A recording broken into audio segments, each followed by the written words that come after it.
sampeyan diemo, entah mata dohir terpejam atau tidak, rasa noning dodo sampean kalih kula niki sing melakukan kabeh itu adalah Allah. Kuatkan, empun takut syirik sampean niki, empun takut syirik. Lah niki kan diobo ambek orang Jawa iku syirik, ngaku-ngaku sebagai Tuhan.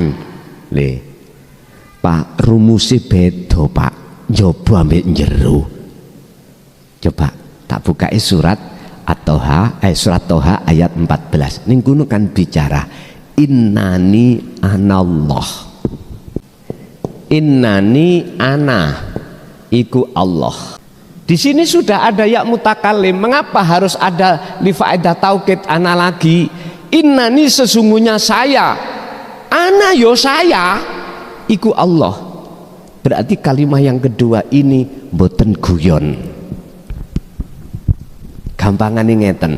Assalamualaikum warahmatullahi wabarakatuh. Para pemirsa yang dirahmati Allah Subhanahu wa taala, pada kesempatan kali ini kami akan menyajikan sebuah tausiah dari Kiai Haji Mukhlason Rosyid dari Mojokerto.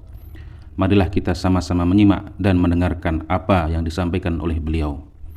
Semoga Kiai Haji Mukhlason Rosyid senantiasa diberikan kesehatan oleh Allah Subhanahu wa taala dan diberikan umur yang panjang sehingga dapat selalu membimbing kita semua ke jalan Allah Subhanahu wa taala. Amin amin ya rabbal alamin. Allahumma salli wa sallim wa barik alaihi wa ala alihi wa ashabihi ajma'in. Rabbi shrah li sadri wa yassir li amri wa hlul 'uqdatam min lisani yafqahu qawli. Sadaqallahul azim. Amma ba'd. Di dalam hati manusia itu ada satu pohon. Jikalau pohon itu tidak ditumbangkan, maka pohon itu akan berbuah. Yang buahnya itu akan menjadikan satu persoalan si salik ketika suluk tergiur dengan buahnya pohon tersebut. Akhirnya si salik jangankan bisa masuk ke alam fana,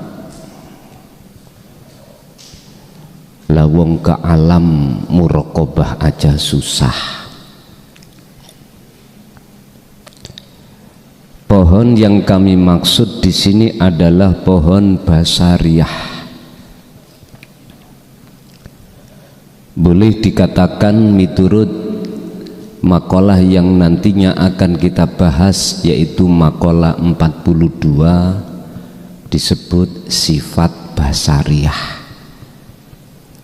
Basariyah itu sifat kamanungsaan. Buahnya yang dimaksud di sini adalah hasud, riya, takabur, dan lain sebagainya.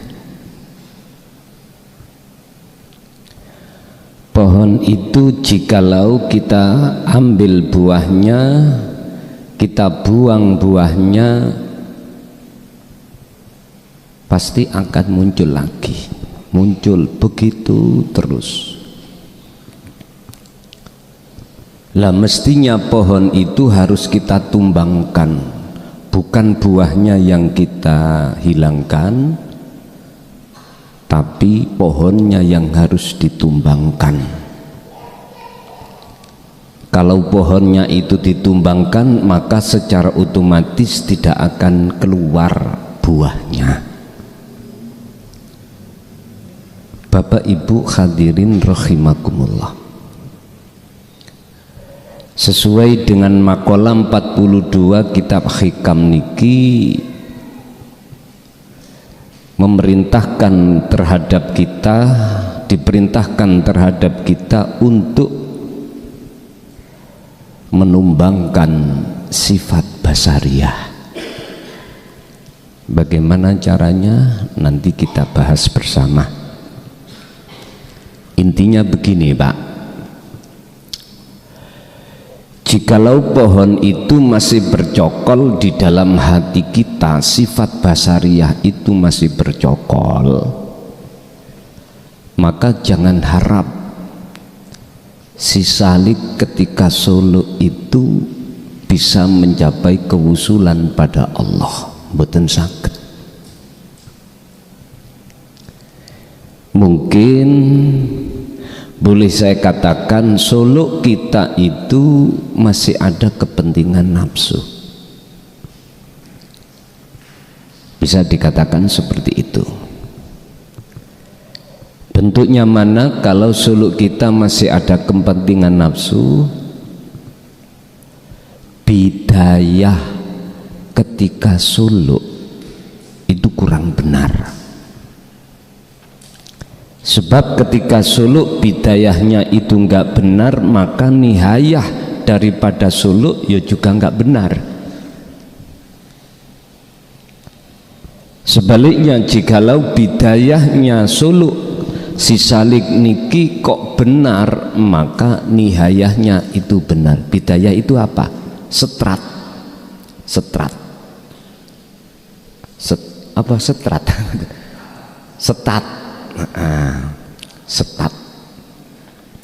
Nihaya adalah akhir dari satu perjalanan, niku nihaya. Lah bidayah yang benar itu yang bagaimana? Ketika awal jenengan kalih kula suluk harus iktiraf, pelepasan sifat keakuan kita sebagai manusia. Makanya saya sebut sebagai sifat basariyah, lepas. Pengakuan dalam hati kita sebagai makhluk yang melakukan ini loh harus kita lepas. Ini bidayah yang kumaksud, bidayah yang sudah benar. Secara otomatis tidak akan lama nihayah sampean iki ketemu, nggak akan lama. Sebab Allah nggak jauh Pak, nggak jauh. Jangan diangan-angan tentang Allahnya itu dalam akal fikiran, tapi bertafakurlah dengan hati lewat su'aul basirah, lewat rasa.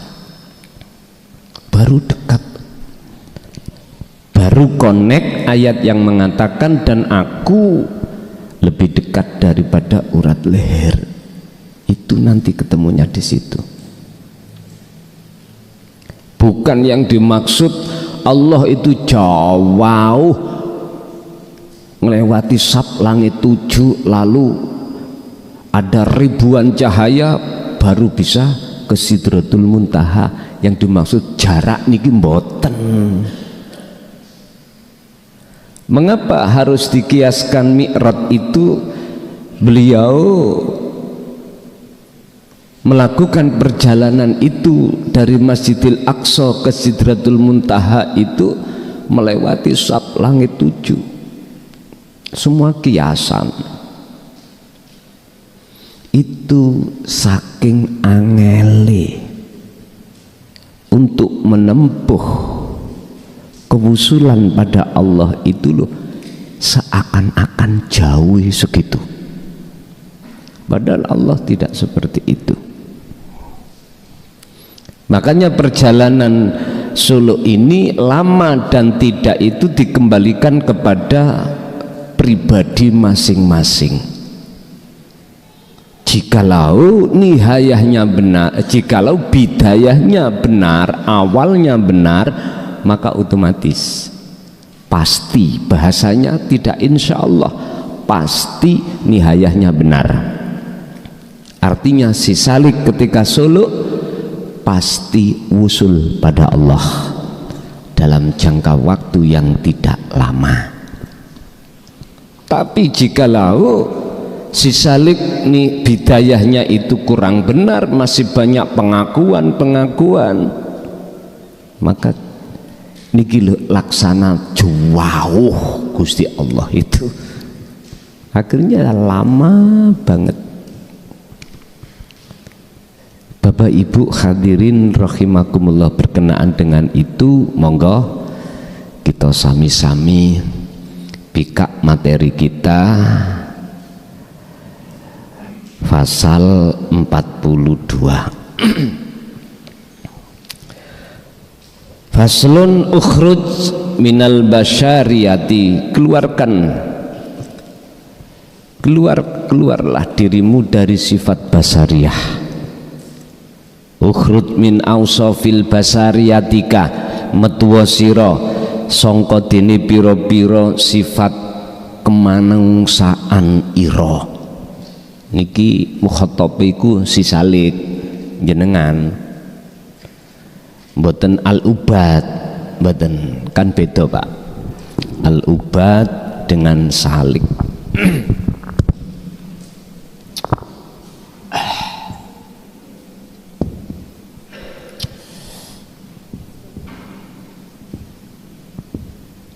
Kalau al-ubad itu golongan kita yang masih saja hanya masih bangun ibadah jawareh, ibadah jasmaniah saja, ruhaniyah tidak diindahkan. Iki al-ubad, atau boleh dikatakan al-abror, boleh.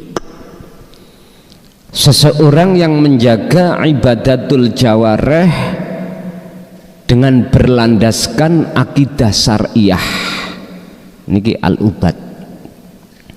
Tapi tidak pernah hati itu bahasa Indonesia diopeni, apa diopeni nih Pak? Dirawat, oke. Maklum lho Pak, sering kula katakan kula mbot SD mboten lulus kula. Niki al-ubad. Tapi as-Salik niku sudah ngelewati al-ubad. Dia merawat perilaku ibadah yang berbangsa ruhaniyah, makanya disebut Salik. Makanya dulur-dulur thariqah disebut Salik itu wajib dia itu harus tahu tentang sirul ma'rifah atau nurul ma'rifah. Apa cahayanya, nurus siri, cahayani siri, kan ada dua, ada nurul basiroh, ada nurus siri. Cahayanya siri niki bisa dikatakan sirul ma'rifah, rahasianya ilmu tentang keesaan. Disebut nur adalah kepahaman. Ibnu Athaillah mengatakan nur tauhid. Penting kita belajar memahami tentang daqaiqul asrar yang dulu itu disembunyikan, itu penting. Dulu niku kan wonten to Pak, ngaji sing model kados ngeten iki. Buka tentang sirul ma'rifah kan mboten enten. Jikalau toh ada, kita itu disuguhi bil lughatil isyarah, dengan bahasa isyarah. Samangke pun mboten. Lah mengapa dulu tidak seperti sekarang? Karena masyayikh dulu itu khawatir nanti jikalau didengarkan golongan golongan al-ubad, tabrakan Pak, nggak paham, nggak mau tanya, terus menyalahkan lagi. Jadi nalangi, menjaga kondisi situasi di bawah biar tidak keruh, maka disampaikanlah dengan bahasa kinayah. Loh, ini penting sebetulnya. Untuk modal awal si Salik ketika suluk itu biar paham, suluknya itu biar benar-benar bidayahnya itu tidak terus-terusan posisi melenceng mawon. Makanya penting di kumpulan-kumpulan thariqah itu dikajikan tentang tasawuf, dikajikan tentang sirul makrifat, penting niku. Sebab buah dari sirul makrifat disebut nur sir, cahayanya rahasia terkait Allah, yaitu buah ilmu itu.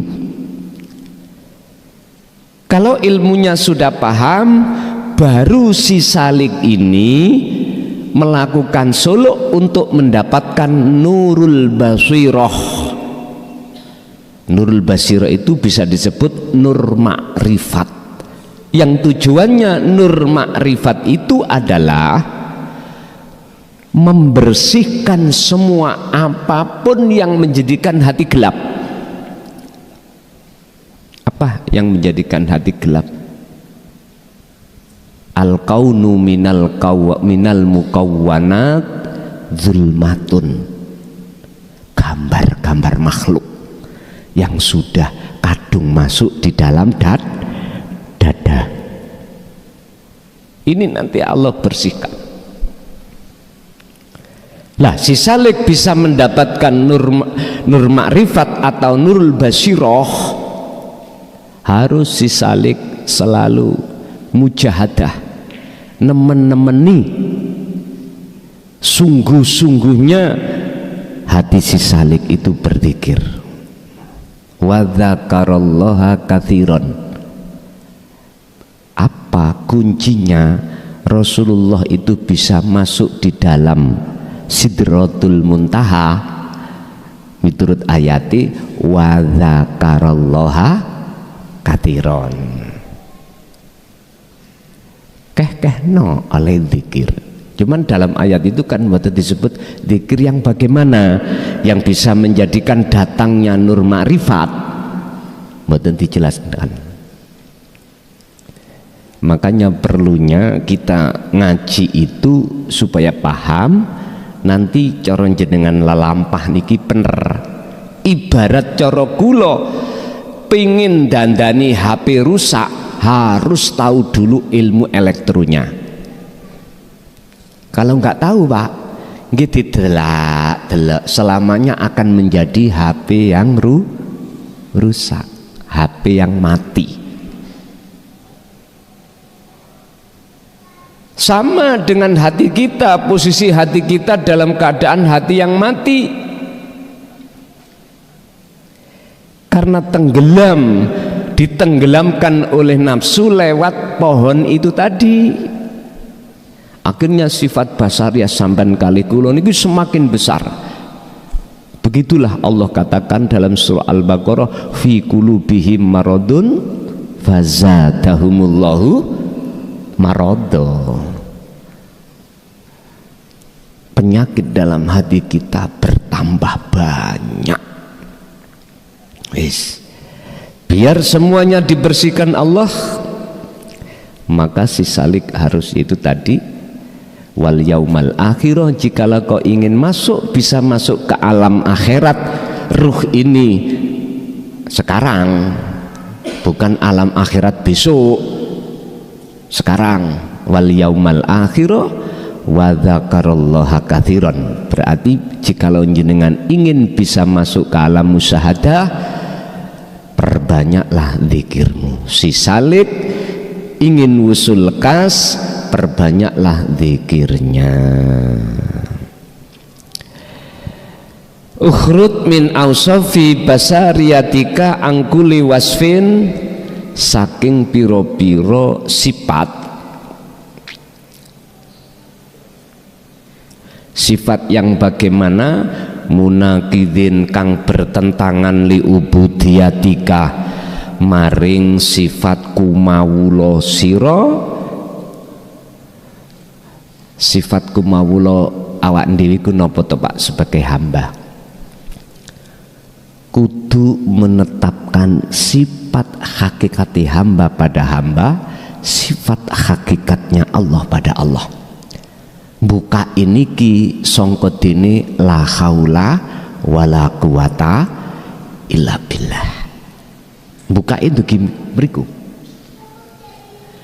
Kita makhluk itu tidak punya sama sekali daya upaya, kekuatan apapun untuk melakukan atau mencegah apapun, nggak bisa. Jikalau itu terjadi bisa semata-mata illa bil pun, iki kunci, kata kunci sudah. Niki kata kunci. Nek cara wong Jawa sangkan paraning mati. Kunci, kata kunci niki pun. Sifat ubudiyah kita sebagai manusia wajib menetapkan sifat hamba ke hamba. Apa sifat hamba? Bertentangan dengan sifat Allah. Kalau Allah wujud berarti hamba Adam, ya dah? Kalau Allah itu sifatnya adalah kudroh irodah, ilmu hayat sama basar kalam, kita lawan katanya itu. Artinya Bapak Ibu, si Salik berangkatnya untuk wusul itu ketika suluk menetapkan dulu sifat hakikati hamba pada hamba. Itulah fungsi daripada su'aul basiroh di dalam dzikir sirul asrar. Di situ merasakan kehadiran wujudnya Allah di dalam diri yang segala-galanya, merasakan kehadiran wujudnya Allah hidup itu di dalam diri yang segala-galanya. Dari arah sini akhirnya jenengan di dalam hati akan muncul rasa aku bisa nih gerak iki sebab digerak nih Gusti Allah. Walaupun masih ada dua, ini prosesnya Pak. Ada yang digerakkan, ada yang menggerakkan. Memang ini prosesnya. Nanti jenengan akan dimasukkan Allah hal-hal yang sifatnya bertajalli, artinya keakuan diri ini lepas sudah nanti. Akhirnya disebut fana. Bapak Ibu hadirin rahimakumullah. Itu sekilas proses yang harus dilakukan oleh si Salik ketika suluk supaya bisa masuk di alam fana dan alam makrifat. Apa tujuannya kita disuruh untuk keluar atau mengeluarkan dari sifat basariyah, atau kita keluar dari sifat-sifat yang bertentangan dengan sifat ubudiyah kita? Nggak boleh Pak kita merasa kita bisa sholat, kita yang bisa ngaji, kita yang bisa ini, berarti ini sifat yang bertentangan. Apa tujuannya kita kok diperintahkan untuk keluar dari sifat tersebut? Litakuna drabun krono arai ono siro linidail haki, supaya gampang ati sampen iku apa nerimo panggilan Allah. Mujiban kang bisa ndadekake wa min hadratihi, iso uga ndadekno hadiri Allah, qoriban bahwasanya Allah itu dekat. Inilah fungsi dzikir sirul asrar di dalam alam muraqabah. Di situ mengapa kita harus selalu su'aul basirah si Salik ini merasakan kehadiran Allah, karena kita belum antak budallaha ka'annaka lahu tara, belum diputuskan oleh Allah kita bisa melihat wujudnya Allah, belum. Hati kita fa'ilam takun taro yo yaroka, maka kita saat dimasukkan dulu dalam hati selalu merasa dilihat oleh Allah. Muraqabah dulu, merasa Allah dekat. Lah, ini semuanya itu bisa tercapai terhadap si salik manakala si salik itu akan menjauhkan dari sifat-sifat yang bertentangan. Cara Gusti Allah wujud, kita nggak boleh ngaku-ngaku wujud. Kita misalkan Gusti Allah sifati itu adalah berkehendak, kekarepan, nggak boleh kita mengakui kehendak kita. Padahal kita punya karep berangkat ngaji, kita punya karep sholat, kita punya karep kerja. Kita nggak boleh itu ngakoni kekarepan kita. Jikalau kita mengakui itu kehendak kita, maka ini berarti kita telah membawa sifat yang bertentangan sebagai hamba terhadap Allah. Makanya tadi dikatakan sifat itu dikatakan sifat munakidin, sifat yang bertentangan li ubudiyatika, terhadap kumawulo kita kepada Allah. Nggak bisa Pak, kalau selama sifat itu masih ada di dalam hati kita, jangan harap akan bisa masuk ke alam fana, apalagi alam kewusulan. Mboten saged. Kalau boleh saya katakan, wujudnya nafsu sing menghalang-halangi itu yo berbentuk pengakuan, sifat pengakuan kita sebagai hamba yang mengakui, itu loh nafsu. Makanya Allah mengatakan innahu lakum aduwwum mubin. Nafsu itu nyata, bukan samar, bukan gaib. Nafsu iku nyata bagi sinten? Ya bagi panjenengan sing wis paham ngelmune. Oh, ternyata hati mengakui bahwasanya kita makhluk yang berperan, kita makhluk yang bisa melakukan. Ternyata itulah nafsu, diri kita sendiri. Inilah sifat basariyah yang harus jenengan tumbangkan di dalam hati. Al makna akhruju metuwa sira min sifatikum saking pira-pira sifat ira al basariyati kang bangsa basariyah, yaiku as-sifati sayyiati wadhaniyati, yaiku sifat kang ala, sifat yang rendah di mata Allah. Nggih, ngaku-ngaku mau lho Pak, ngaku-ngaku itu ternyata sifat sing Allah di mata Allah. Padahal nyatanya aku sing sholat, aku sing ngaji, aku loh, secara fisik aku. Kok ning jero dodo sampean iku kok juga mengakui jatuhnya aku kembali ke taholli, tidak ke tajali. Maka inilah yang disebut sebagai munakidin li ubudiyatika, yaitu sifat yang bertentangan dengan kehambaan kita sebagai makhluk.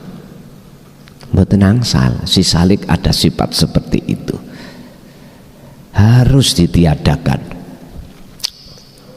Ai minas sifati mukhillati bi'ubudiyatikum, tegese sifat sing ala mang yaiku pira-pira sifat sing nyalai sifat kumawula kehambaan kita manusia sira kabeh,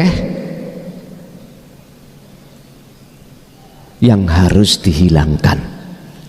Maksud tujuannya adalah mengapa kita harus menghilangkan, menumbangkan sifat basariyah?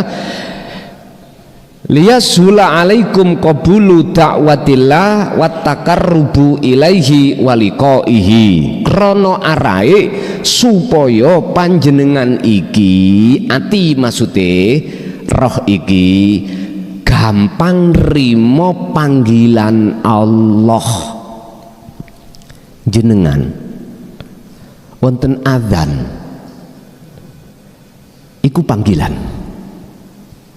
jenengan ajengi dahar weteng luwe iku panggilan Allah.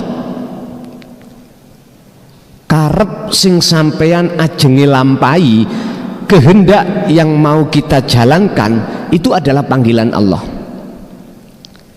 Mantun dahar habis makan sebagai perokok berat mesti golekin apa Pak? Ingin merokok, itu panggilan. Artinya jenengan biar mudah mendengarkan panggilan Allah, bukan panggilan nafsu. Biar jenengan mudah hati itu bertajalli, biar mudah hati jenengan itu menghadap atas panggilan Allah. Otomatis toh Pak, dikatakan itu panggilan Allah, jenengan hati sudah tidak memandang, tidak bersaksi yen karep itu karepe makhluk, sudah tidak mandang makhluk bahwasanya semua kehendak itu adalah kehendak Allah, kehendak Allah. Wattakarrubu ilaihi waliqaihi, supaya mudah jenengan itu menghadap dan bertemu Allah. Makanya saya katakan sifat basariyah harus ditumbangkan. Si Saleh ketika Solo puluhan tahun, jikalau dia kok belum wusul-wusul, apa sebabnya? Krono pohon basariyah itu masih tumbuh,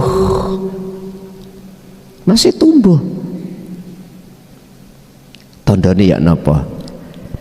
Sumbere ndugi pengakuan tadi. Buahe ngeten Pak. Jenengan kalih kula niki Bu, mesti seneng ahwal keadaan sing jembar, mboten seneng keadaan sing sempit. Itu pasti. Itulah buah. Sehingga ketika saat jenengan iki menghadapi kondisi yang jembar, lapang, seweneng ati. Tapi ketika saat kondisi sempit, hati iku susah. Iku buah, tondoni buah ada iku. Insyaallah gampang akhirnya hati iki amaroh nek cocok. Gampang hati iki keselilitan hasud, keselilitan riya. Memang sudah ngumpul Pak, buai macem-macem, ono sing legi, ono sing kecut, ono sing wis macem-macem. Masya Allah, harus ditumbangkan. Ini cara yang cepat, cara yang jenengan ini terbebaskan dari belenggunya nafsu ada di sini. Lah cara ini bisa Anda lakukan lewat jalan dua. Pertama dalam makalah lain disebut wasilun, kedua majdubun, terserah. Wasilun berarti sampean ini dari bawah naik ke atas. Kalau majdubun dari atas ke bawah. Saksir sampean milih ndi monggo. Konsep sudah ada, tinggal milih yang mana. Pun. Yang kosimu opo al insanu bitabiatihi ila kismaini. Sifat tersebut ya, sifat manusia yang kosimu terbagi opo al insanu menungso bitabiatihi kelawan piro-piro sifati menungso ila kismaini maring rong bagian. Sifatnya menungso itu dibagi dua bagian. Pertama, zahirin rupani, zahirin kedua wabatinin, sifate jasmani dan sifate rohani. Kita nanti ada di mana? Di al-ubad apakah as-salik? Kalau sudah di as-salik, jenengan harus meraih al-wasil. Kalau sudah di al-wasil, maka sifat-sifat apa yang dibahas ini tadi itu sudah tumbang. Kalau sudah di al-wasil,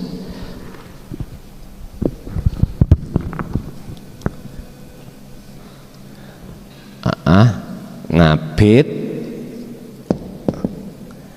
terus salik, wasil, golongan am, calon golongan khos, terus wasil ini adalah golongan yang sudah bebas, dibebaskan Allah hatinya dari pohon tersebut. Niki tasik wonten, niki golongan takhalli, niki adalah takhalli, ini adalah tajalli.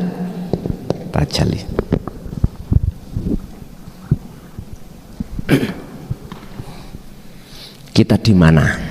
Aku yakin di antara jenengan yang rawuh itu gak mungkin ada di takhalli, gak mungkin, karena proses dari Allah ke jenengan ini sudah membahas tentang sirul ma'rifah.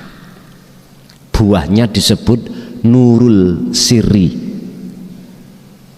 Buahnya sirul ma'rifah, rahasianya ilmu kemakrifatan yang disebut ilmu tauhid. Kefahamannya disebut nur tauhid atau nur siri, yaitu jenengan paham, oh ngono. Setelah itu akhirnya jenengan melakukan perjalanan untuk mendekat dan bertemu Allah. Ini disebut salik. Urusan jenengan dalan wasilun dari bawah ke atas ataukah majdubun dari atas ke bawah. Sing jelas perjalanan.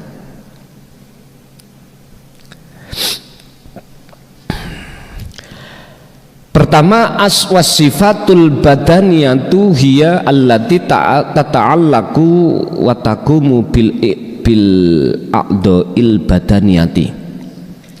Utawi si pira-pira sifat badaniyah hiya iku allati tata'allaku kang gumantung, kang ada hubungan, wa taqumu lan ngelako lan apa perilaku bil a'dha'il badaniyati sing ana hubungane kelawan pira-pira anggota badan.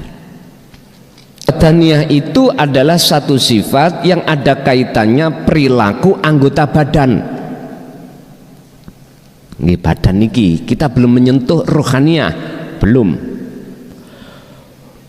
Wal ahkamu allati tuf'al kismani, hukumnya di situ ada dua. Olehnya melakukan hukumnya ada dua. Rupanya hukum itu makana minha muwakifan lil awamiri. Rupanya apa perkara kana kang ana minha saking ma iku muwafikon, muwakifan nyocoki lil awamiri saking perkara-perkara kang den perintah. Rupanya ataat. Iki ataat berarti al-imtithalul awamir, pundi mana yang diperintah itu dijalankan secara badan fisik, itu disebut taat. Nomor loro wan nawahi yaiku al maksiat fil ahkami syariah. Nomor dua perkara yang dilarang, wastinabun nawahi, dan keduanya itu diatur di dalam hukum syariat. Niki pelajaran sampean kali kula dulu wis ketinggal Pak, zaman sing nang pondok-pondok dulu lho Pak. Kita itu pelaku jasmania. Apa mungkin jenengan mondok maneh mulai itidak, sanawi, aliyah, musawirin, kan gak mungkin. Jenengan tinggal pelaku mawon, ngelakoni tok. Ya syariate berapa persen? Ya 40%, ya 40%. Ora usah metenteng-metenteng. Masalahnya kita pertimbangan umur, Pak, ya. Pertimbangan umur jenengan kali kula niki lho. Nggih ngapunten Kang kathah. Aku yakin rata-rata jenengan 40 ke atas lah sudah. Ya wis syariate 50 ya 50 kuwi. Sing penting jenengan kali kula niki ngopeni, memperhatikan bagaimana tabiat atau karakter perilaku rohania kita. Karena kita umur sudah tinggal berapa tahun lagi lah, Pak. Eman-eman kita metenteng ngepii syariat yo gak apa-apa siku hak panjenengan kali kula, monggo yo api ae. Tapi satu sisi kita menanggalkan, tidak memperhatikan rohania kita kepada Allah. Nek menurut kula eman-eman. Ya yang kita fokuskan sekarang adalah bagaimana cara kita nanti menghadapi satu kematian. Allah meletakkan kita di dalam kondisi husnul khotimah. Ya harus kita perhatikan evaluasi hati kita.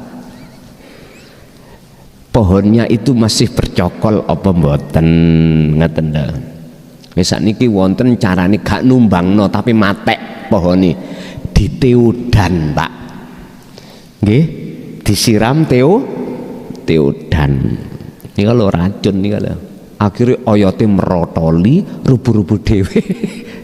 Wonten sing model ngoten.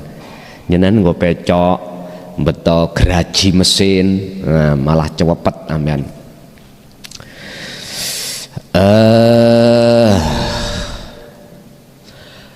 Nomor 2, wat tabi'ul batinu.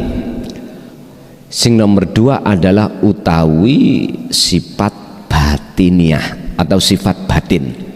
Sifat ruhaniyah huwa at-tab'u alladhi fil qalbi ay ar-ruh. Yaitu sifat yang terjadi di dalam hati kita sebagai manusia, atau fil qalbi itu maksudnya adalah ruh. Wayang qasimu aidon ila qismaini, begitu juga sifatnya ruh ini terbagi menjadi 2. Apa hukumnya menjadi 2? Terbagi menjadi 2. Pertama rupanya adalah al-haqqi wal batili, perkara sing hak dan perkara batal. Maksudnya hak al-iman, maksudnya batil asyirki, syirik. Niki mboten menyentuh sama sekali waktu kita itu tarbiyah ilmu syariat. Mengapa gak disentuh? Karena ini memang bahasanya ruhania, hati. Syariat membimbing kita tentang bagaimana ubudiyah, ibadah secara lahiriah benar, jasmani, hakikiyah. Risalah Rasulullah di jalur tauhid itu untuk membimbing ruhania kita di mata Allah biar ubudiyah kita benar.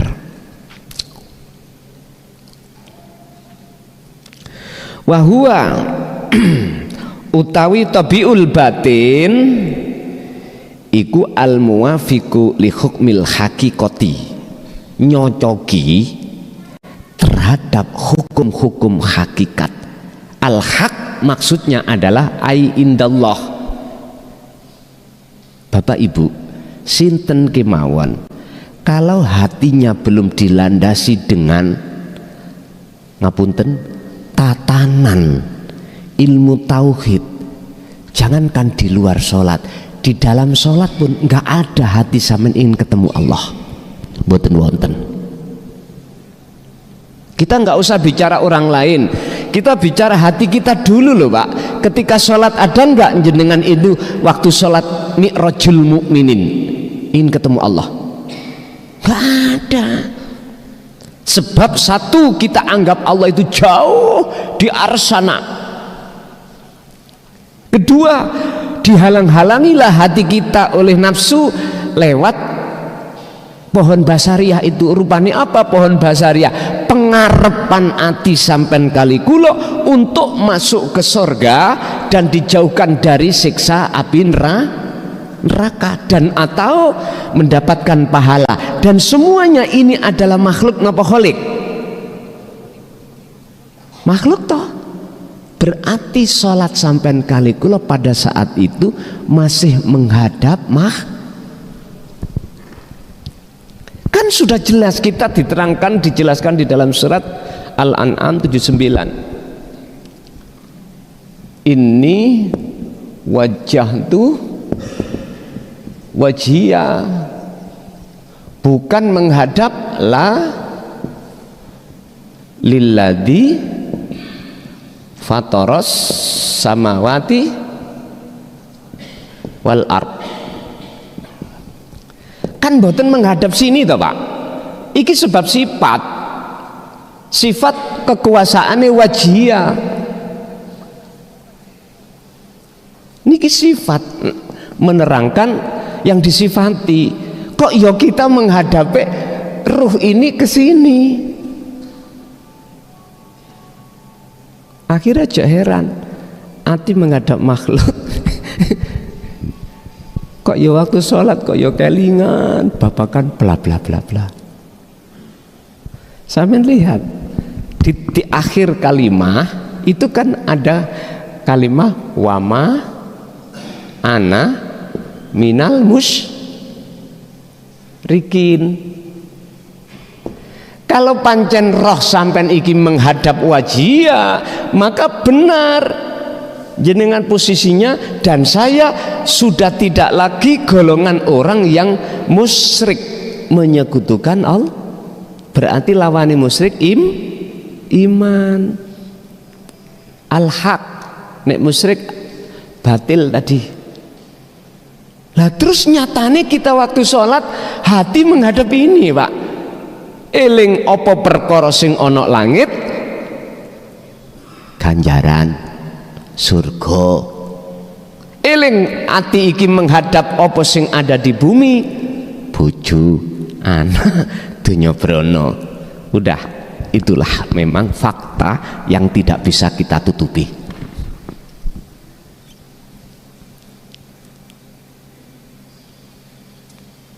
Ini fakta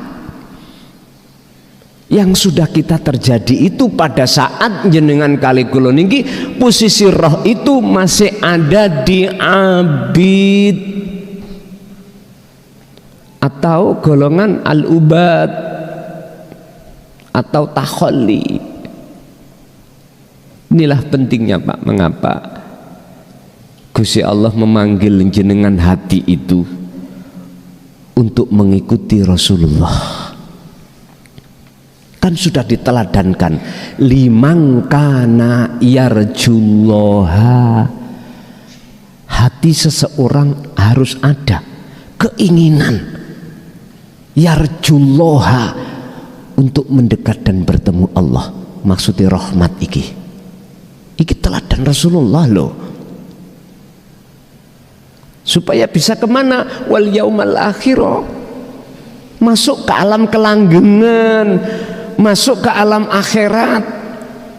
Kalau bahasa Rasulullah Sidratul Muntaha. Terus saya tanya Pak, Rasulullah ketika Mi'raj itu sampun sedo apa tasik gesang ning donya? Tasik gesang Pak. Berarti alam akhirat itu ketika kita itu masih ada di dunia. Raih wattaqi fima atakallah daral akhirah. Apa yang sudah aku siapkan, anugerahkan terhadapmu, dapatkanlah apa yang sudah aku anugerahkan, darul akhirah. Jadi jenengan untuk ketemu Allah itu jangan berpikiran sok nek sudah meninggal, kecelek ambean. Ora enak loh Pak tiang kecelik niku Pak. Tidak enak sama sekali orang kecelik. Bahasa Indonesia kecelik niku napa? Tertipu, kecelik niku lho. Qad khasiral ladzina kadzdzabu biliqa'illah. Sungguh kecelik temenan, sungguh tertipu tenan, sungguh sengsara tenan orang-orang yang mendustakan pertemuan terhadap Allah. Ya udah, masa kita sudah tua gini sholat sik madhep, ati iki sik madhep nang makhluk. Bagi si salik jelas sadar Pak. Ini loh bahayanya kalau kami buka di tengah golongan abid al-ubad niki mesti teng mriki ngeten Pak. Ngerti ngeten maksudnya? Ngegem Pak.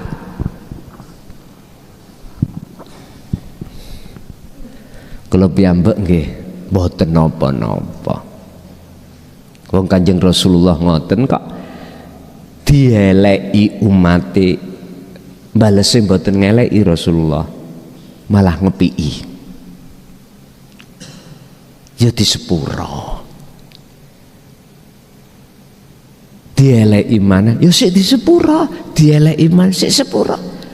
Kalau jenengan kali kula sebagai wong Jawa dieleki pisan, ya enggak apa-apa di sepuro. Kedua, ya ping 3 sampean diem tapi ngalih singitan ngenteni kate nutuk ndase. Halo Rasulullah mboten nang tibak kan diterangno ngono. Tibak berjanji niki lah. Rasulullah itu jikalau dieleki beliau itu mengampuni. Jikalau didebat diem. Ngoten. Terus begitu Rasulullah. Awak dewi nek wis ping 3 ngalih ambek nggawa petil. Liwat kene tak serampang makmu. Bon.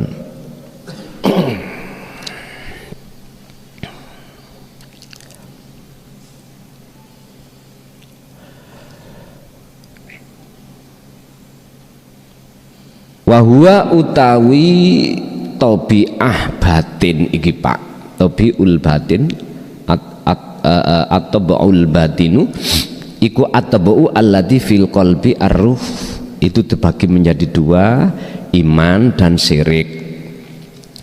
Wa huwa al-muwafiqu li hukmil haqiqati, dan sifat batin itu tadi terbagi menjadi 2 dalam diri manusia sing nyocoki hukum hakikat. Falman hiu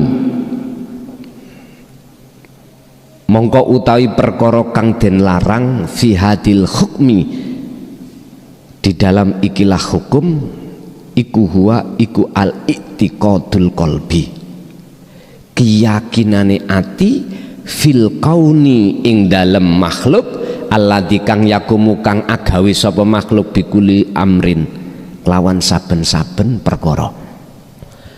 Pertama di sini dikatakan bahwasanya perkara yang dilarang di dalam hukum tersebut adalah hati sampai ada iman bahwasanya makhluk itu yang melakukan. Ningati ono rasa pengakuan kalau kita yang bisa melakukan. Sebagai isim fa'il itu kita, sebagai pelaku itu kita. Ning dodo itu ada iman, ada rasa kalau kita yang bisa melakukan. Inilah perkara yang dilarang. Boten angsal. Miturut hukum hakikat di dalamnya itu.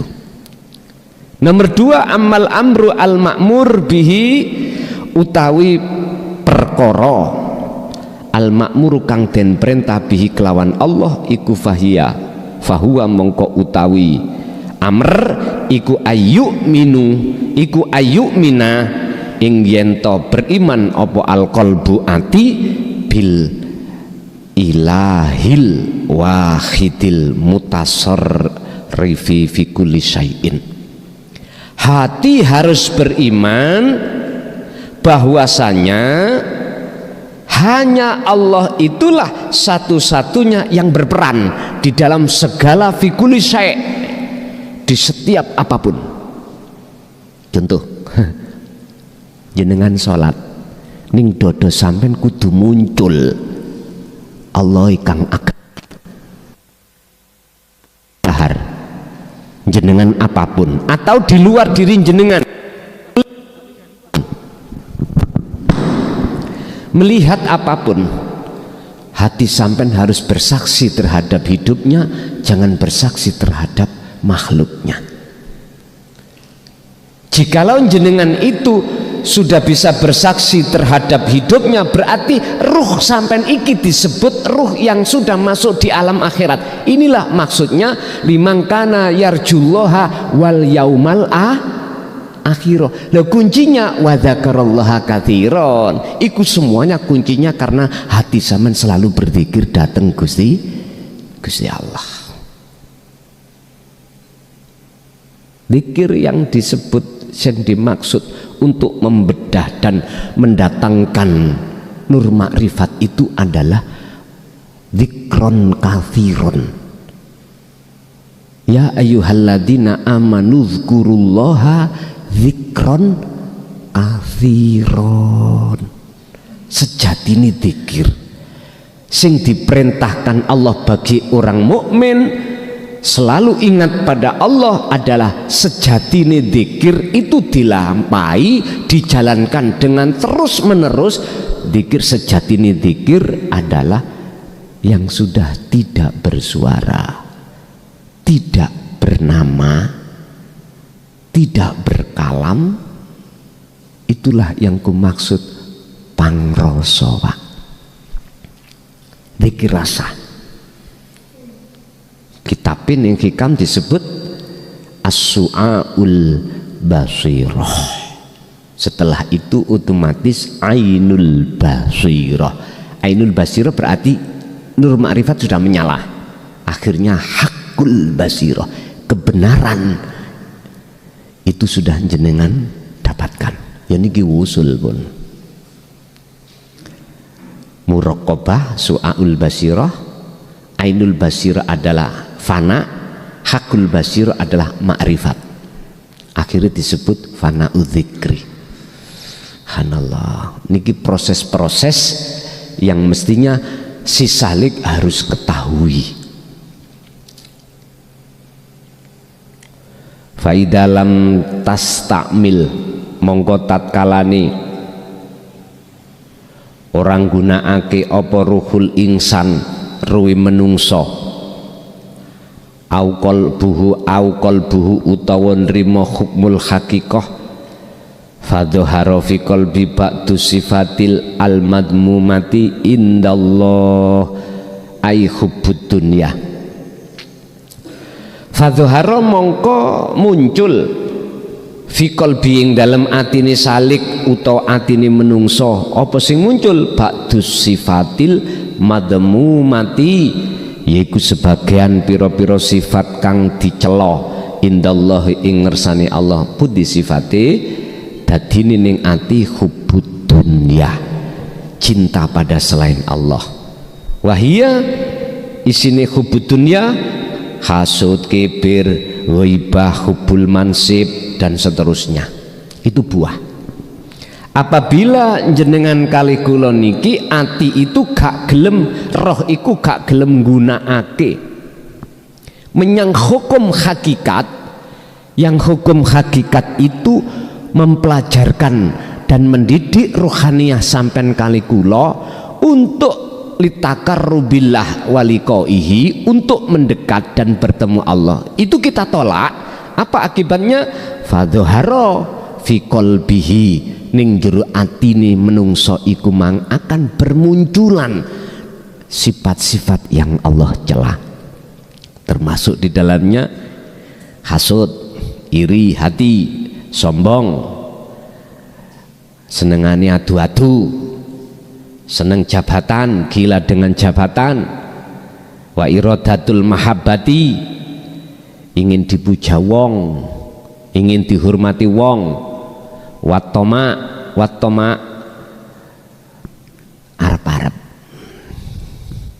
arep-arep wis macem-macem termasuk rakus, riya dan lain sebagainya. Ini akan bermunculan, Pak. Sehingga mengapa di dalam thariqah itu diwajibkan kita itu berzikir sir, yang katanya untuk melogrokkan buah-buah dari pohon basariyah tadi, buah-buah sifat basariyah. Mboten saged Pak nek jenengan dzikir sir tok niku mboten saged. Oke lah sifat yang dicela Allah logrok, karena pohonnya ini masih berdiri tegak dan subur, muncul lagi buah. Makanya ayatnya fasabbihuhu bukrata wa asila. Esuk ikut diundui, diambili, sore muncul maneh buahe. Ya mboten mari-mari sampean. Sehingga puluhan tahun sampean kali kula ketika suluk mboten saged, Pak. Karena zikir kita hanya jari dan siri, padahal di situ sudah dikatakan dalam siri itu mengandung nafi itsbat, tapi nggak kita perhatikan, hanya kita baca saja Allah Allah Allah di dalam hati. Mboten saged dulur. Kunci la haula wala quwata illa billah ini ku mboten diwaos cara lesan hurufe kalimah mboten diwaos la haula wala quwata illa billah. Zikir la ilaha illa anta, la ilaha illa ana itu bukan dibaca, tapi ditasarufkan dalam hati, dilakoni, diresapi, dirasakan. Baru itulah yang dimaksud fal ya'mal amalan sholihan. Ya di sini ini baru Pak, ini kusing kula sebut pohon itu jenengan tebang niku tadi, baru mboten muncul buahnya lagi. Nek sampean terus saya diundui hilang, sore teko maneh diundui hilang, malam datang lagi, mboten mari-mari pegel sampean pegel, mboten mari-mari. Ya Allah, idza tatahara tatkalane nyucikake, idza tatahara den sucikake tatahara apa qalbul insan, atine menungso min hadzal ausofi saking ikilah pira-pira sifat, ya fa innahu mongko sak temene insan iku yakbalu dakwatallahi, mongko sak temene insan iku yakbalu bisa nrimo dakwatallahi ta'ala ing pemanggile Allah. Sawaung kanat iso uga yang namanya dakwat panggilan iku mubasyirotan langsung Allah, au ghairu mubasyirotin utawa selain daripada langsung. Nek langsung nipun niki mboten bahas kula. Lah sing mboten langsung fi ayatil Qur'ani wa fi suratil hidayati di dalam Quran. Lah niki termasuk panggilan, ayo ngaji tauhid iki berarti panggilan bahasa ilmu. Wa fi suratil hidayati, dan di dalam bisa jadi di dalam bentuk apa tuntunan wal aswadilan percontohan allati kang atau kang maringi ha ing alati sapa Rasulullah sallallahu alaihi wasallam. Ngene iki tuntunane Rasulullah iki bisa dikatakan sebagai dakwah sing ghaira mubasyiratin. Ida bagiat tatkalane tetep fikol bika ing dalem ati siro opo sing tetep basariyatun sifat basariyah atau pohon basariyah, ya fala tarju mongko ojo arep-arep sira antalqa ing yen to ketemu ira Allah ing Gusti Allah. Jangan harap Anda bisa bertemu Allah jikalau di dalam hati kita sifat basariah masih muncul, pohon basariah masih muncul. Makanya Gusti Allah memberikan peringatan kepada Nabi Adam, la taqrabah hadhihi sajarah. Adam, jikalau kau nggak ingin saya usir dari surga, jangan kau dekati pohon itu. Gini kisah yang dimaksud Pak. Bahasa syariat disebut pohon huldi. Nek cara hakikat ya niki pohon basariah ini. Wa maradul qalbi lan utawi pira-pira penyakite ati wa maradul qalbi lan utawi penyakite ati ku yutahiruhu den nyucikake hu ing marad utawa qalbi maradul qalbi sapa Allahu Gusti Allah iku idza kana tatkalane ana apa alqalbu ati iku bil khalwati Allah akan mensucikan hati jenengan dari penyakit hati lamuno apabila jenengan purun kholwat. Wis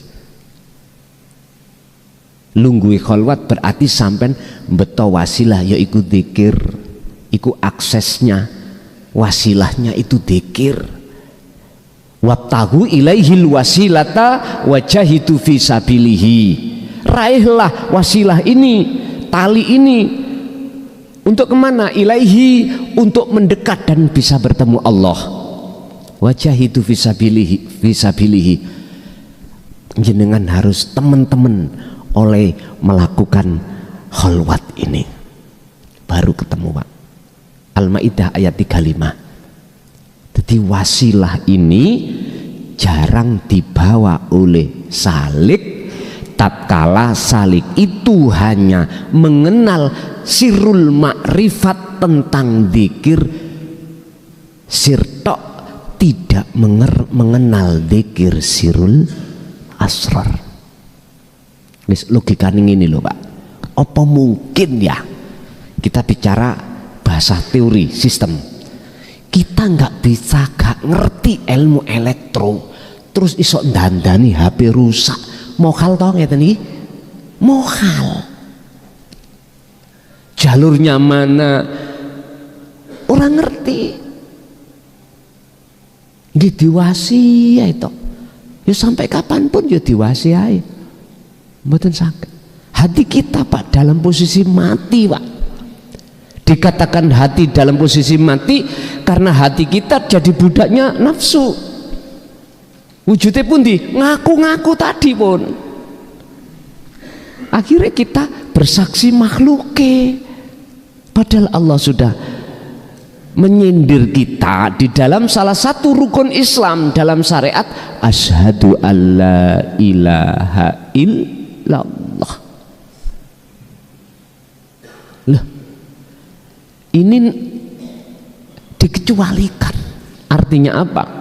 Jenengan ini tidak boleh menyembah, bersaksi, memandang, bermusyahadah, melihat selain Allah.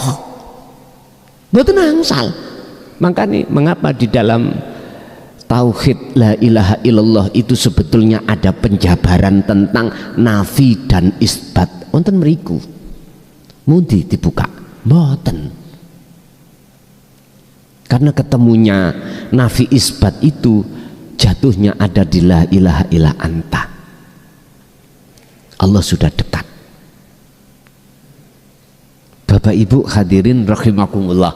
Makanya kita sebagai umat Islam khususnya miturut kami wajib njenengan kalih kula niki mengenal maksud daripada illallah, illa huwa, illa anta, illa ana. Syariat, thariqat, hakikat dan makrifat. Dari sisi ilmunya menurut kami wajib tahu. Otomatis harus ada taklim muta'alim, harus ada ajar mengajar atau bimtek, Asli niki wau kalau niki wonten tugas dari pemerintah Pak, 3 hari sampai Kamis besok. Mulai kemarin mulai Senin seluruh kepala desa jadwali Mojokerto mulai Senin kemarin iku bimtek tentang kepimpinan, bagaimana presiden yang terbawah yaitu disebut kepala desa itu dibekali tentang masalah kepimpinan terhadap masyarakat. Nah, keranten kula piyambak wonten jadwal ngaji, ya kula siasati. Napa siasati? Ngeten iki pelajaran. Mulai pagi sampai siang, sebelum duhur break, habis duhur lanjut lagi break asar, habis asar lanjut lagi break maghrib. Mantun Isa langsung ngaji sampai jam 10. Senin, Selasa, Rabu, Kamis terakhir. Kamis iku pulang. Tapi kula mboten elok.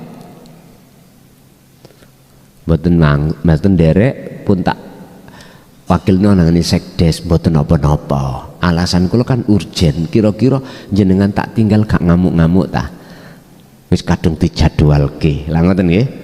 Nah, otomatis jadi kecewa jenengan wis berhubung saged kula siasati kula mboten ikut ning Malang bimteke ning Malang mboten masalah bagi saya. Engko kan kula saged ngrungokno rekaman teko sekdes to. Apa sing terpenting ning kono. Mek siji Pak, sebetulnya pimpinan tingkatan bawah menengah ke atas jikalau tidak hatinya tenggelam dalam bahru tauhid modar. Ngerti modar? Nggak bisa Pak, nggak bisa kita keluar dari pengaruhnya nafsu, nggak bisa. Sebab di dalam kepala desa pimpinan yang terbawah misalnya banyak toh perkara sing nyilaukan, banyak. Pinten anggaran tiap tahun ini setiap desa? Minimal paling enggak 1 M, ada yang sampai 3, ada yang 2, tergantung PAD-nya berapa. Ada. Kalau di daerah saya itu hampir 2 M Pak, hampir 2 M. Kira-kira ketok abang-abang ambek kuning-kuning itu ati gak kemerengseng Pak. Halo, ayo aku tanya, saya sebagai kepala desa ngutil 1 rupiah di dunia lolos nggih? Akhirat lolos mboten? Ya wis pikir dhewe. Di sana kata di akhirat itu sudah tidak berlaku, harga uangnya nggak ada, tebusan nggak ada. Ngomong bahasa syariat berarti besok. Lah ngoten nggak? Bahasa hakikat sekarang Pak. Kita kemilikan sak biji sawi opo ae iku mboten saged Gusti Allah nerima sampean sehingga likok kepada Allah, mboten saged. Makanya sifat basariyah ini wajib sampean tumbangkan, wajib pun. Nek mboten ngoten sampak ndas gundul kita Solo itu mboten saged wusul. Coba jenengan sholat baju pucuke baju sampean iki kena telek lintung misalnya miturut hukum syariat sah mboten salate? Mboten. Iku sebetulnya kinayah Pak. Ruh pun juga begitu, jikalau di dalam hati kita masih ada selain Allah pasti batal. La taj'al ma'allahi ilahan akhar. Jangan sampai dalam hati jenengan itu ono gambare makhluk. Lah niki lho. Masya Allah, makanya Luqman itu ning Quran dalam surat Luqman ayat 13 Allah katakan la ya bunayya la tusrik billah inna syirka la zulmun azim. Hei, hatimu aja ono perkara sak cuwil ae, sak biji sawi nyekutokake Allah. Pak niki walus nggih, walus. Awak dhewe salat Allahu Akbar ning dode rumangsa awak dhewe gambari sing iso salat iki wis kenek.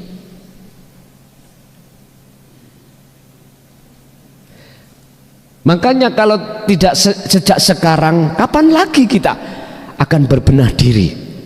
Ingat, walaupun yang sampai tanam biji kacang itu tanpa kulit, tanpa syariat, nanti kalau sudah tumbuh akan muncul syariat baru lebih baik. Sampean lihat,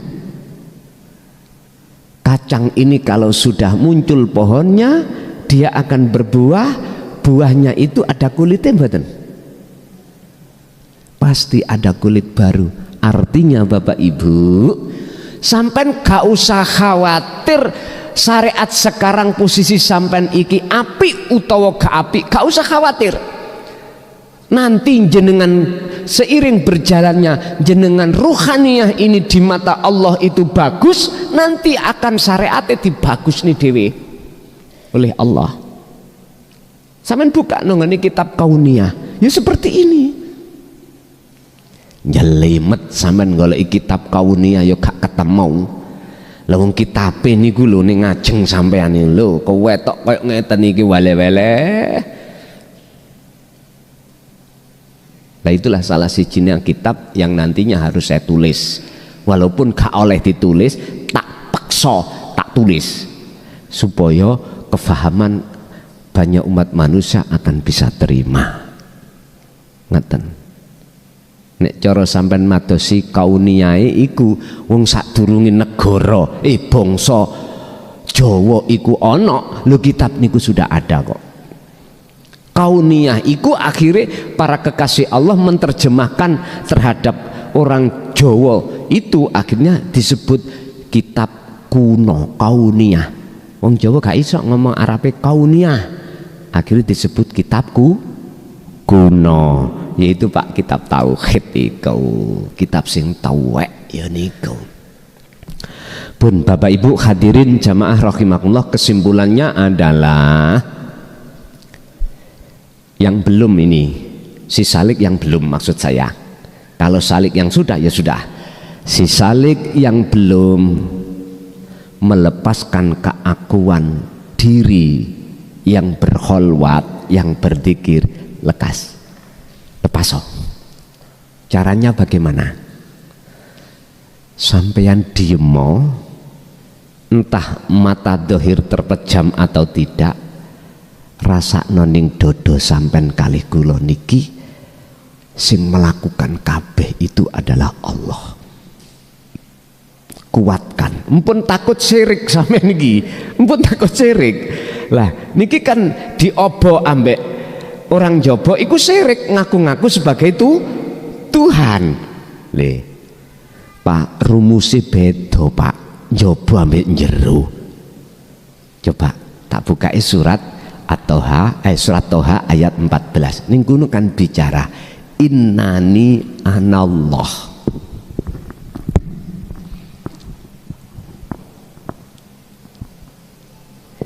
Innani ana iku Allah. Di sini sudah ada ya mutakalim. Mengapa harus ada li faedah taukid ana lagi? Innani sesungguhnya saya, ana yo saya iku Allah. Berarti kalimat yang kedua ini boten guyon. Gampangane ngeten. Jenengan kula kandhani, tak kei kabar. Ning Mojokerto iku mau gerimis udan. Terus tak tambah temen lo ning Mojokerto niku gerimis. Lah penambahan kalimat kedua ini adalah untuk meyakinkan jenengan karena pentingnya hal ini yang jenengan ketahui. Sesungguhnya aku lho bahasane aku. Ana yo aku. Iku sejatine Allah. La ilaha illa ana, tidak ada Tuhan yang wajib disembah kecuali aku. Loh, wong liya krungu kula ngomong ngoten iki krana wong liya atine bersaksi melihat makhluk kula mesti menuduh saya ngaku-ngaku sebagai Tuhan. Padahal ning dodoku tajalli sing ngomong itu ya gesang iki, sing ngomong sing dawuh ya Allah. Makane ayat ini yang bersabda itu Allah, bukan kanjeng Nabi. Sama dengan al-akhlaq. La fi jubati illallah. Ning jero jubahku iki ora ana sapa-sapa kejaba Allah. Sama sebetulnya itu. Lah bagi hati kula sing bertajali wau mboten syirik, mboten. Lah bagi jenengan yang bermusyahadah atau bersaksi makhluke syirik buat jenengan, akhirnya menuduh saya menyekutukan Allah dengan bentuk saya diri sendiri. Lah ini niki lho Pak, benang merahnya antara golongan orang-orang am dengan orang khos ada di sini. Ini persoalannya yang sampai sekarang belum bisa diputuskan. Isoe diputuskan ya. Golongan am harus mempelajari tentang sirul ma'rifah, membuka rahasia ini. Lah golongan khos wajib untuk menerangkan, baru ketemu niku mengke. Selama ini antara golongan khos dengan golongan am kan tengkar Pak, karena beda akidah katanya. Bapak Ibu hadirin rahimakumullah, iman ambek syirik kan bertentangan sepanjang masa pun, sepanjang masa. Lah ulama-ulama akhirat dulu Pak, para kekasih Allah, mengapa enggak berani membuka la ilaha illa ana di tengah orang-orang am? Inilah jadinya akan menjadikan fitnah. Fitnah iya apa? Salah paham.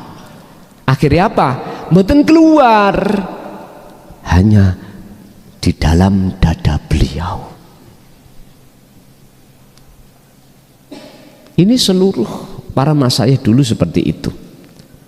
Daripada gegeran terus nanti malah ndadekno fitnah, diem aja. Sehingga sistem beliau itu sumur, artinya sumur tidak kemana-mana. Lah jenengan umat sebagai apa?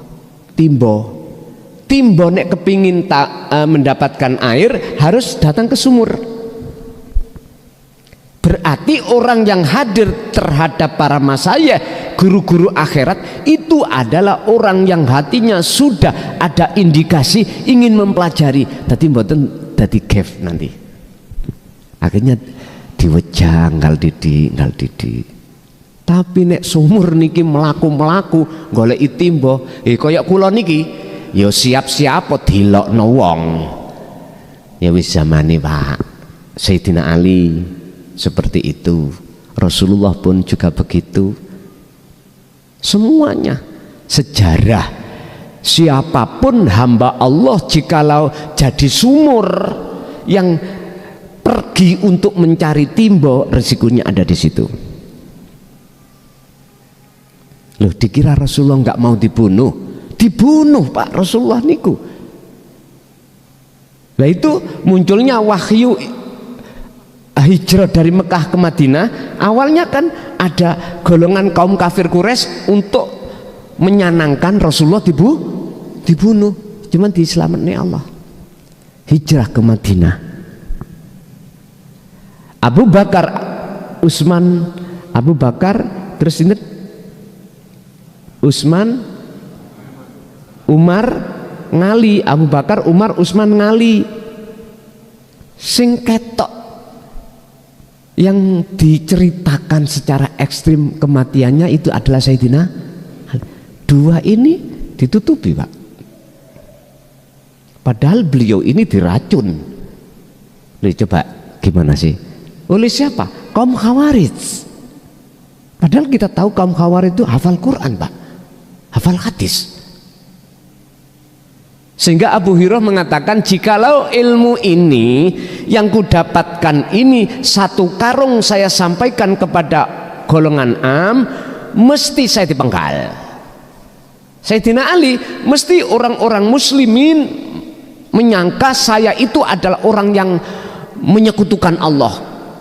Apa saya dituduh orang musyrik dan darahku halal buat mereka. Coba.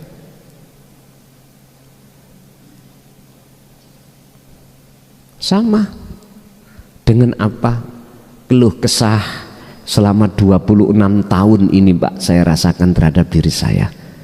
Tapi dan itu tidak menjadikan saya untuk berhenti, enggak. Tetap saya maju ke depan. Urusan apa nanti diterjadikan Allah, wallahu a'lam, urusan Gusti Allah niku wis urusan Gusti Allah kok.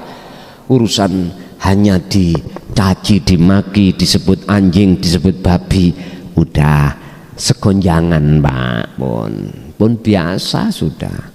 Sing penting saya harus menyampaikan mubasyiron wa nadhiron. Mubasyiron kabar baik bagi yang beriman, wa nadhiron berarti peringatan bagi yang tidak beriman. Terserah boten napa-napa. Wong sama-sama kita semuanya bakal bongkok. Ayo kula mati, sampeyan kabeh sedaya akan mati. Gitu ya. Wong semuanya bakal mati. Lapo sih geger-gegeran. Nggih. Jadi kembali kepada khulasoh, kesimpulannya adalah kita yang hati masih ada pohon basiroh, tolong tebanglah dengan cara tekuni yang namanya khalwat dengan akses dzikir sirul asrar.